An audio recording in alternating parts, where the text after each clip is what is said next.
What's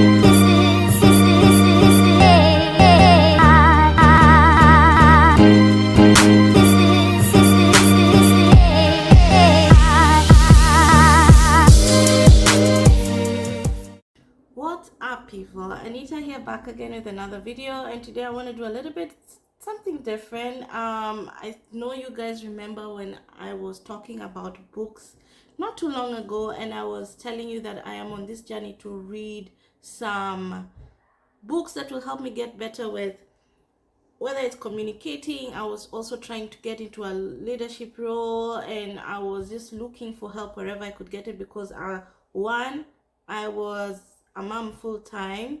Two, I had been out of the workforce for a very long time. I wasn't going back to work, but I was starting my entrepreneurship journey. And then three, I just talk to babies all day. Like, our communication levels are a little bit different to actual other humans. So I felt a little lost in terms of having to get back out there into the world. I know fellow mamas understand because it's tough, and you lose yourself and you forget everything. You forget how you were and what made you thrive. You forget a lot. It's a very interesting place to be a mom, because all of a sudden you are put on the back burner and your children are put at the forefront, and that's just what you do. Anyway, I want to talk about a book that I had been reading, and I wanted to just discuss it here and just let you know that sometimes you start things for another reason, then you end up in another realm of things, and it's all part of the journey. And I just wanted you to learn what I learned. Okay, so I will share the book I've been reading. It's this one. It's How to Win Friends and Influence People. Okay, so this book, first of all, is a very interesting book. I thought it would mainly help me with my Forex journey, with my entrepreneurial journey. But you know, funny thing, like, this is a book that made me, I think, a better mom. Which is funny because I really thought that the people that I needed to influence and win over were like strangers. But to be honest, like, this book has kind of helped me deal with my everyday life, which is motherhood, which is 90% of the things that I do with my life is deal with my two toddlers who I need to win over almost all the time. So this book, if you're on the fence, I recommend that you get this book because you don't even know which field it's going to help you in, but definitely it's going to help you either way. Either way, it's going to help. All right, so it's called How to Win Friends and Influence People. All right, and it's by Dale Carnegie. It's an actual book that was written in like the 30s, guys, and the fact that it's still relevant today is crazy because this guy had so much insight, which he puts into 4 parts of this book.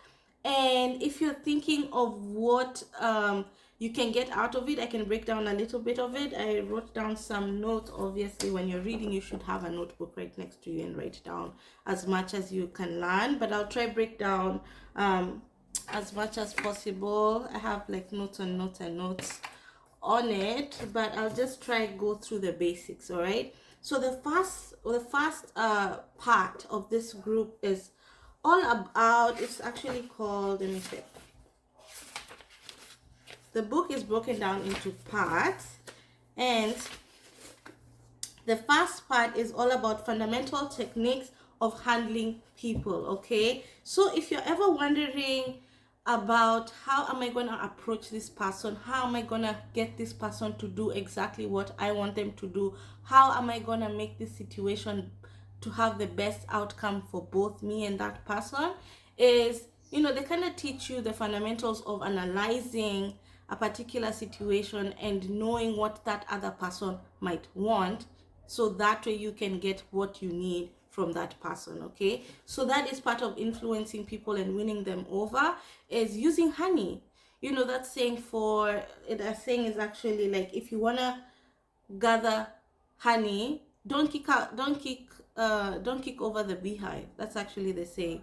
You can, there's also another honey saying, I think it's, you can win more friends with honey than with, I don't know, salt or something like that. But this one, for do not kick over the beehive if you want honey, is the best example for this particular chapter. It's all about not just doing what you think you want, doing what the other person what you know, what you're doing, what the other person wants you to do for them in order to get what you want at the end of the day. All right. The second chapter is all about 6 ways to make people like you. And to be honest, this was the most interesting part. This was the most obvious but most intriguing part of the book for me, because a lot of the time I'm like, I'm always saying that I don't care if people like me. But to be honest, I'm not talking about the liking where you're like, you're so validated from them liking you. I'm talking about how to make people like you in terms of how to make sure that when you approach someone, you're not necessarily just pushed away, how to make yourself more sociable, how to be able to increase your network more, how to make you approachable. In terms of business, it's very important, and in terms of children, you find that it is very essential for either whether the child is going through good or bad, for you to be extremely approachable to your child. Okay.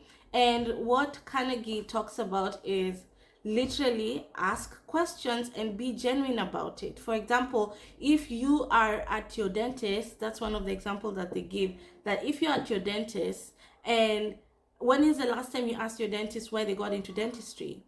When is the last time you asked someone a question without necessarily waiting for them to just finish so that you can get on to your other point? Or when you ask someone, how was your day? And you're crossing your fingers hoping that they really don't tell you.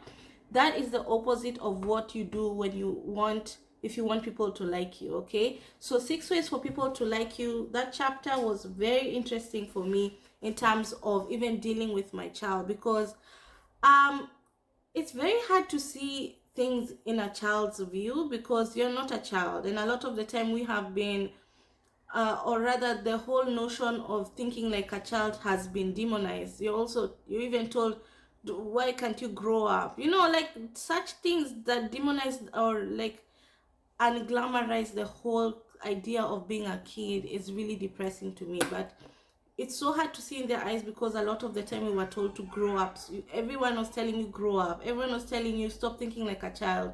Everyone is telling you. Anyway, it's hard to go back to that part of yourself where you think like a child and ask your child and really be interested in their child's view.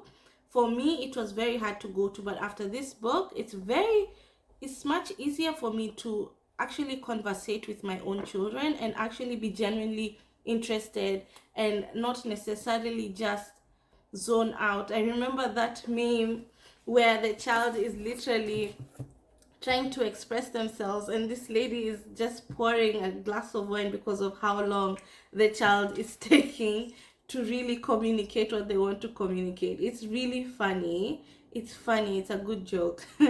But necessarily that should be the opposite of what your reaction would be. You should be more engaging and ask more questions and be more genuine about what you're trying to learn from your child. Okay. Another thing Carnegie talks about in the third part is he talks about how to win people to your way of thinking. And in this chapter, he talks about how whenever you're wrong, okay, so he talks about a few things, but the one that I captured the most is always making sure that that's my children, always making sure that when you're on the wrong, you easily talk about it. Just say it as the first thing when you're approached. If you're wrong, say it louder than the other parts that you want to say, because it necessarily it detonates the situation very fast. Okay. So even with my children, whenever I'm wrong, I don't fight. I don't try to be so like full of ego and try change the situation. I admit very fast when I've reacted badly, when I have shouted before I thought or before I listened. I really yes, darling. All right, Dad, I'm coming to get you. Anyway, so what I was talking about is Carnegie talks about a concept of drops of honey, and he also talks about some sort of empathy and understanding towards people. So once you've admitted to your own fault, that's one. And two, to allow people to process through their own things with kindness and empathy. All right, so he talks about drops of honey, and he also talks about that sometimes people who are wrong don't think that they are wrong. Okay? So even if you know that somebody is on the wrong, let them go through that wrong, or let them come to the conclusion that they are wrong by their on their by themselves. Why can't I speak? By themselves. So just allow the process to happen for them, and understand that they think they're right, but obviously it's because of where they're coming from, or what they've been taught, or what they learned when they were young. So just be more empathetic to that situation. So the fourth chapter is actually about the last chapter, the last part is all about being a leader and how to change people without giving offense or arousing resentment, without arousing resentment. So the whole deal with this part is literally being as approachable as possible. It brings everything back to one. So it talks about being more approachable, it talks about empathy, and it also talks about making yourself, or putting yourself in the other person's shoes, in terms of, if somebody is asking you a question, bring up your faults first. Okay, so if my child is having a hard time, not necessarily like doing big tasks, even like tying his shoelaces, I can always bring in my story first to humanize myself and to be more relatable to that person. So I'll be like, hi, I know you're having a hard time tying your shoes, but you know, when I started tying my shoes when I was growing up, it was really, really hard. In fact, I had to get those different type of shoelaces that were easier to tie. But look how well you're doing so far. You're so much ahead of me. I wish I didn't give up, and I hope you won't give up in this particular task, blah blah blah blah blah. That's just an example. It might be far-fetched to you, but to me, that's my daily fights with my children. Small things that they give up so easily, and I just want them to go through it. And something that this book has taught me is just to share my story, and I become more relatable. And something that I hear my son saying a lot nowadays is the word really, because he's like mind blown that another person actually went through the same thing and they got through to the other side positively. So for him, it's a surprise every time, and that makes me so surprised to hear that that actually works effectively with him, because it's not something that I ever thought of doing before. When someone asks me a question all the time, I'd never go back to my own faults or what struggles that I went through before giving an answer. And adding that to the answer is much better off than just the positive side. So give an outlook of both sides. And another thing is, people don't like taking orders. So even your child, when you're telling him clean up, when you're telling him put your clothes in the dirty clothes bin, they don't like taking instructions. But if you're gonna tell them to do it in a different way, in a more considerate, more less authoritative way, then they are more likely to do what you want them to do at the end of the day. So instead of giving direct orders, ask them questions. For example, oh Baba, have you seen the dirty laundry bin? Or oh, these toys are really, really all over the place. Is it possible for us to clean up these toys before we do the next activity? So that's just how you deal with people at this particular level. So anyway, there are a lot of things that this book has done for me in terms of motherhood, in terms of now communication, in terms of even having this YouTube page, because this is one of the things that I did for myself to get back to better communication and better talking, because I was actually out of the game for such a long time and I was not interacting with people. But this starting a YouTube page is great practice for me, for my confidence and for my better communicative skills, and also just to become a leader in some aspect of my life, because this allows me to be in the forefront of this type of information, in the forefront of new learners of Forex, which is